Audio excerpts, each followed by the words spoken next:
Olá, olá, meus amigos, muito bom dia, boa tarde, boa noite, boa madrugada. Estamos de volta hoje dando seguimento com o nosso terceiro encontro do curso Começando do Zero, dando continuidade ao nosso roteiro de número 3, o roteiro de pessoa jurídica. Você parou comigo na aula passada, verificando o tema desconsideração, não é verdade? Na aula passada nós começamos aí o estudo do tema desconsideração, e nós verificamos ainda na aula passada, só para lhe recordar, vem comigo aqui na tela, que quando a pessoa jurídica tem o registro dos seus atos constitutivos, ela, pessoa jurídica, passa a ter independência, autonomia, separação em relação aos seus componentes. Então, a pessoa jurídica passa a ter independência, autonomia, separação, eu dizia, em relação aos seus componentes. Passa a ser um sujeito de direito, efetivamente, que atua como ator principal da vida civil. Só que nós vimos que esta ideia que foi gerada para o bem, para que tenha autonomia a pessoa jurídica, para que ela tenha independência, para que ela possa ter uma atuação mais plena, mais ampla, essa ideia, gerada inicialmente para o bem, acabou sendo desviada para o mal. Ela acabou sendo desviada para o mal porque muitas empresas, muitas pessoas jurídicas passaram a ser criadas com o único objetivo de burlar a lei, de lesar a terceiros. E para combater estes abusos, o direito, como vimos também na aula passada, criou o Instituto da Desconsideração, trazendo hipóteses nas quais seria possível uma mitigação, um abrandamento dessa separação, independência ou autonomia. Uma espécie de mitigação, uma espécie de abrandamento à ideia da separação, independência ou autonomia, de maneira que os integrantes de uma determinada pessoa jurídica pudessem ser responsabilizados por dívidas, por obrigações daquela respectiva pessoa jurídica. A partir daí, ainda na aula passada, nós verificamos a adoção por parte do Código Civil da teoria maior, não é verdade? Código Civil adotando a teoria maior, lá no artigo 50. Fizemos o paralelo com o Código de Defesa do Consumidor, quem adota a teoria menor, lá no CDC. E encerramos aí, na aula passada, e ficamos de retomar na aula de hoje, com algumas questões polêmicas acerca da desconsideração. E é justo sobre essas questões polêmicas que nós, então, iniciamos o nosso conteúdo novo, o noso conteúdo do dia de hoje. Então, vamos lá. Primeira dúvida. Vem cá. Será que a desconsideração é capaz de gerar a extinção da pessoa jurídica? Será? Será que a desconsideração, senhores, seria ela capaz de gerar a extinção da pessoa jurídica? Não, não é. Dizem os livros que a desconsideração é uma medida excepcional e episódica. Então, narram os livros que a desconsideração é uma medida excepcional, é uma medida episódica. Ela vai incidir apenas naquele caso concreto, apenas naquela situação concreta. Então, você vai desconsiderar apenas naquela situação. Você vai desconsiderar apenas naquele caso, de forma episódica, de forma excepcional. Se é assim, amigos, vem comigo na tela, você não deve confundir a desconsideração com a despersonalização.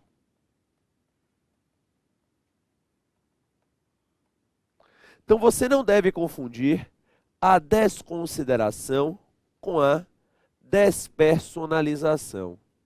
Porque despersonalizar é retirar a personalidade. E retirar a personalidade significará a extinção da pessoa jurídica.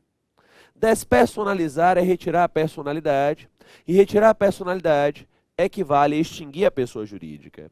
E você já viu comigo, agora há pouco, que quando eu desconsidero, eu não retiro a personalidade. Quando eu desconsidero, eu não estou a extinguir a pessoa jurídica. Não, eu estou a desconsiderar apenas naquele caso concreto, apenas naquela situação concreta. Então, desconsiderar não é despersonalizar. Despersonalizar é extinguir, é matar a pessoa jurídica. Desconsiderar é apenas afastar a autonomia naquele caso concreto, naquela situação prática. Ok? Segunda questão polêmica. Vem cá. Será que essa desconsideração ela poderá atingir qualquer modalidade de pessoa jurídica? Será que a desconsideração ela poderá atingir, por exemplo, pessoa jurídica sem finalidade lucrativa? Será que pode? Será que não pode? Como é que funciona? O enunciado 284 do CJF, do Conselho da Justiça Federal, toca no assunto e nos recorda o enunciado 284 que a desconsideração ela poderá atingir toda e qualquer modalidade de pessoa jurídica. Toda e qualquer modalidade de pessoa jurídica. Tem ou não tem a finalidade lucrativa, a desconsideração poderá atingi-la. Então é possível, por exemplo, que você desconsidere uma associação, uma fundação que não tem finalidade lucrativa, uma sociedade que tenha finalidade lucrativa e assim por diante. Pouco importa a modalidade da pessoa jurídica. Eu digo isso porque na prova, às vezes, o coração dá uma amolecida, né? O cidadão vê lá uma associação e logo imagina, poxa, essa associação aqui tem uma finalidade ideal, não tem uma finalidade lucrativa, deve ter alguma exceção que impeça a sua desconsideração. Não tem não. Tem não.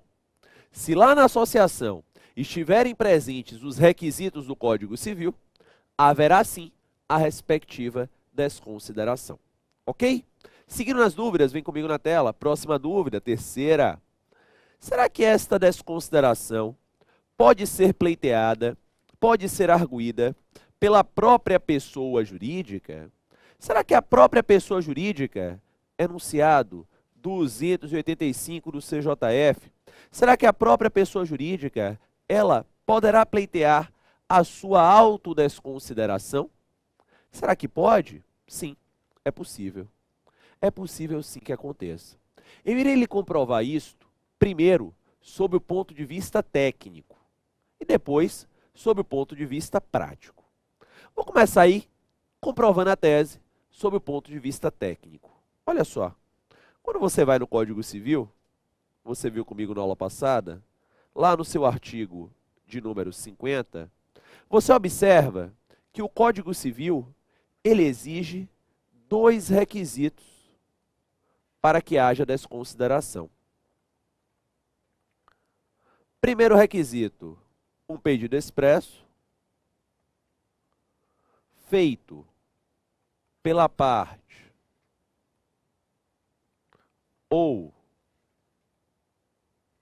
pelo Ministério Público, quando couber intervir no feito, somado e, segundo requisito, um abuso da personalidade. Seja através de um desvio de finalidade ou de uma confusão patrimonial. Então, pedido expresso, feito pela parte ou pelo Ministério Público, somado a abuso de personalidade, seja através de desvio de finalidade ou seja através de confusão patrimonial. Tecnicamente, olhando o artigo 50 do Código Civil, a desconsideração é feita através de pedido expresso da parte ou do Ministério Público. Então, a parte tem legitimidade para fazer esse pedido. E a parte aqui pode ser uma parte autora ou uma parte ré. A parte aqui, ela pode ser uma parte autora ou ela pode ser uma parte ré. Tá lá. Gente, a pessoa jurídica geralmente é a parte ré no processo. O cidadão ajuiza a ação contra a pessoa jurídica. E aí no curso do processo ou logo na inicial, pede a desconsideração. Mas caso ele não tenha pedido, ele é autor, A parte ré, que é a pessoa jurídica, através de pedido expresso, pode pedir para ser desconsiderada. Então você já observa aqui, você já vê aqui, um embasamento técnico que viabiliza a própria pessoa jurídica pleitear a sua desconsideração. Então, plenamente viável, plenamente possível, que ela mesma, pessoa jurídica, venha pleitear a sua desconsideração. Mas você se pergunta em casa, professor, apesar deste embasamento técnico, eu ainda tenho dúvidas. Porque perceba, se a pessoa jurídica pleitear a sua desconsideração, obviamente, ao ser desconsiderada, o patrimônio dos sócios estará na reta, vai ser executado. E os sócios não querem que o seu patrimônio pessoal seja executado. E por mais que a gente defenda a tese de que a pessoa jurídica, ela tem personalidade jurídica, é óbvio que quem dá o tom, quem dá o destino, quem é a bússola nessa situação, é a vontade dos seus integrantes. Então vem cá, como é que o sócio da pessoa jurídica vai virar para o advogado da empresa e vai dizer, amigo, você vai pedir que a pessoa jurídica seja desconsiderada?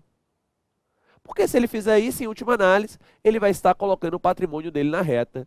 Então, apesar de tecnicamente viável, que nós já vimos que é artigo 50, será que na prática isso acontece?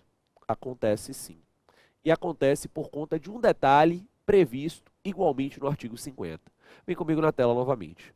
O artigo 50, amigo, ao tratar do tema desconsideração, nos diz que a desconsideração pode atingir o patrimônio do sócio ou até mesmo do administrador. Sócio ou administrador. E o administrador, meus amigos, ele pode ser um administrador não sócio. O direito brasileiro permite a figura do administrador não sócio. Há esse permissivo no direito brasileiro. Há permissivo da figura do administrador não sócio no Brasil. Então percebam vocês que nessa situação, na prática, é muito provável que aconteça.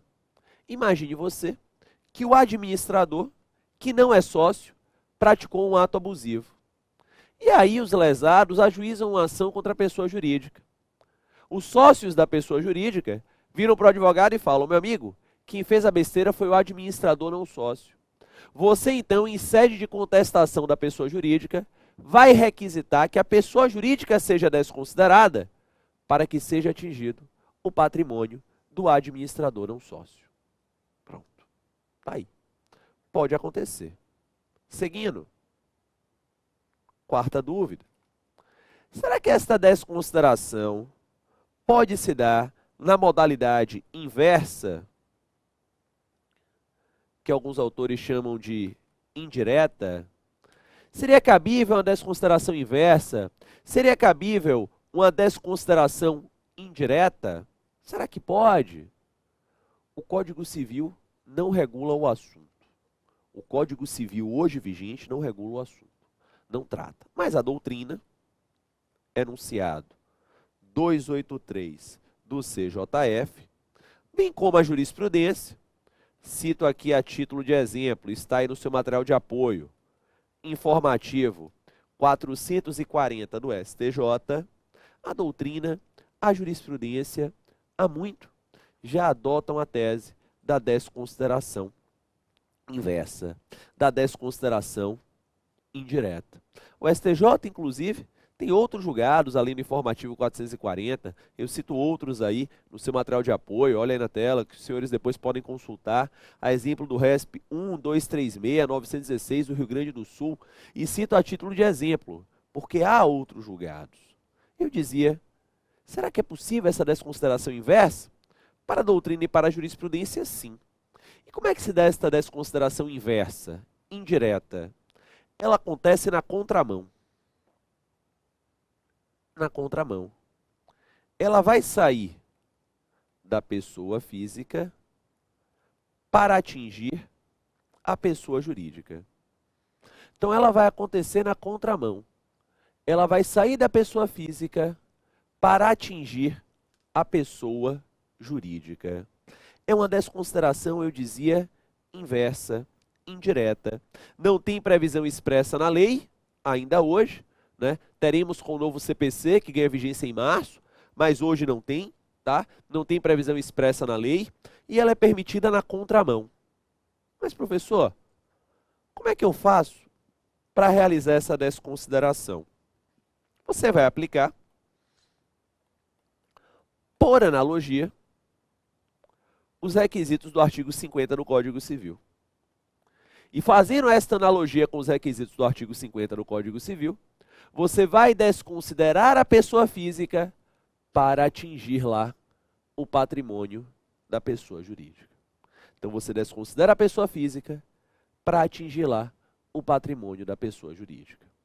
Mas, Luciano, você se pergunta em casa, qual é a casuística em que eu verificarei essa situação? A casuística mais famosa, aquela que costuma ser explorada em provas, já caiu em prova de TRT inclusive, é a casuística afeta ao direito das famílias. É um exemplo de famílias que acaba recaindo aqui na parte geral. Vem comigo aqui na tela para você compreender o exemplo. Imagine que Caio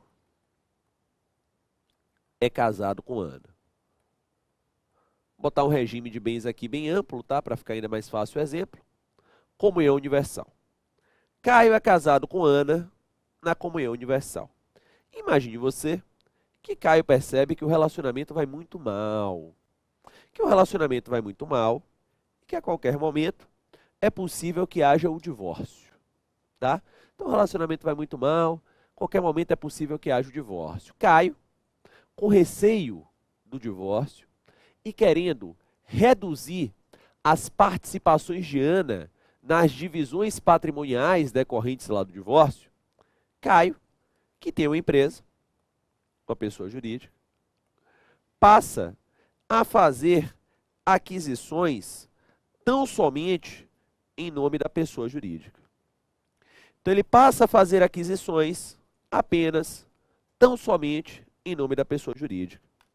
Caio compra, por exemplo, a casa de veraneio dele em nome da pessoa jurídica. Caio começa a agir em confusão patrimonial. Caio começa a agir em confusão patrimonial. Não mais ficam claros os confins patrimoniais divisórios entre a pessoa física e a pessoa jurídica. Ele começa a agir, eu dizia, em confusão patrimonial. Neste cenário, é possível que Ana, senhores, no momento do divórcio, ao ser prejudicada na sua meação, na sua parte patrimonial decorrente do desfazimento do casamento, venha pleitear a desconsideração da pessoa física para atingir a pessoa jurídica. Venha pleitear a desconsideração da pessoa física para atingir a pessoa jurídica. Então você terá aí uma desconsideração às avessas, uma desconsideração indireta. Criação da doutrina, criação acolhida pela jurisprudência e que tem notícia no novo Código de Processo Civil, que nós iremos ver essa notícia já já, porque há um tópico aí mais à frente que eu falo de todas as inovações do novo CPC em relação ao tema. Sigo adiante, ainda nas dúvidas. Vem cá. Será que a desconsideração ela poderá ser pleiteada na esfera administrativa? Seria possível a desconsideração ser pleiteada, eu dizia, na esfera administrativa? Há um precedente interessante, um recurso de mandado de segurança, um precedente do STJ, oriundo inclusive aqui da Bahia, que é um 51661, o qual permite sim o pleito de desconsideração na esfera administrativa. É um interessante precedente advindo oriundo do STJ. A situação aqui na Bahia foi a seguinte, uma situação no mínimo curiosa. Foi feita uma licitação e uma determinada empresa foi dada como vencedora. No momento em que o Estado foi adjudicar a esta empresa o objeto da licitação, percebeu que essa empresa havia ganho a licitação porque haveria cometido fraude ao procedimento licitatório. Teria juntado lá documentos falsos, indevidos, etc. O Estado, então, não adjudicou o objeto da licitação à empresa, extinguiu a licitação, aplicou a esta empresa a pena de não licitar, a proibiu de participar de certames licitatórios por um dado período de tempo, e abriu uma nova licitação. Afinal de contas, tinha necessidade o Estado de licitar aquela questão. Abriu-se, então, uma nova licitação. Beleza. Quando se abriu uma nova licitação, as empresas se habilitaram, e quando veio para o procurador do Estado analisar, uma das empresas habilitadas lhe chamou a atenção. Era uma empresa com um novo CNPJ, uma empresa recém-criada, mas que funcionava no mesmo endereço daquela empresa anterior que tinha tomado a pena de não licitar. Que tinha no quadro os mesmos sócios daquela empresa anterior que havia tomado a pena de não licitar. Cujo objeto social era idêntico da empresa anterior. E assim por diante. Os caras, na verdade, criaram uma nova empresa com o objetivo apenas de entrar na licitação e burlar a pena de não licitar. Diante do fato, a Procuradoria do Estado da Bahia fez um processo administrativo, deu contraditório, devido ao processo legal e desconsiderou a personalidade jurídica da empresa, aplicando a pena de não licitar aos sócios e retirando aquela empresa do certame. Os sócios não gostaram, impetraram o mandado de segurança. Fundamento no IMS, legalidade, diziam eles, não dá para o Estado desconsiderar na esfera administrativa. O Estado só pode fazer aquilo que a lei expressamente permitir. E não é possível que ele desconsidere na esfera administrativa, porque não há permissivo legal expresso, fere a legalidade. Tese de defesa do Estado. A legalidade não é apenas o cumprimento cego das normas. A legalidade impõe ainda obediência aos princípios. E o artigo 37 da Constituição traz lá o princípio da impessoalidade, o princípio da moralidade. E nós estamos aqui com esta conduta a promover tais princípios, a dar moralidade, a dar impessoalidade. O TJ Bahia entendeu que o Estado poderia sim desconsiderar na esfera administrativa, foi para o STJ e o STJ manteve a decisão. E a partir daí, criou-se um precedente, eu dizia, de desconsideração da personalidade da pessoa jurídica na esfera administrativa.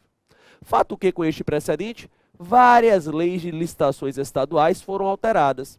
A lei do Estado da Bahia, Estado de São Paulo, Estado do Paraná e tantas outras receberam inovação legislativa, trazendo artigo expresso justamente a permitir a desconsideração na esfera administrativa.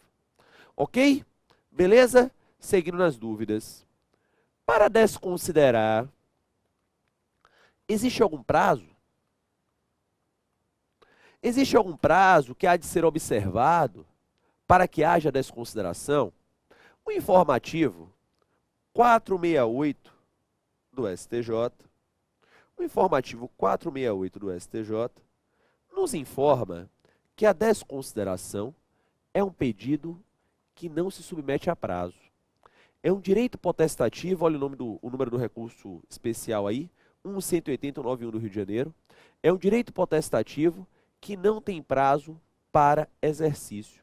Ela pode ser pleiteada a qualquer tempo, no início do processo, em fase de execução, a qualquer tempo é viável, é possível o pleito de desconsideração, desde que seja assegurado devido processo legal, desde que seja assegurado o contraditório. Mas a qualquer tempo você pode sim pleitear a desconsideração. Seguindo nas dúvidas, e como é que fica essa desconsideração na Justiça do Trabalho? Adotaria a Justiça do Trabalho uma teoria maior? Adotaria a Justiça do Trabalho uma teoria menor? Como é que fica essa situação junto à Justiça do Trabalho?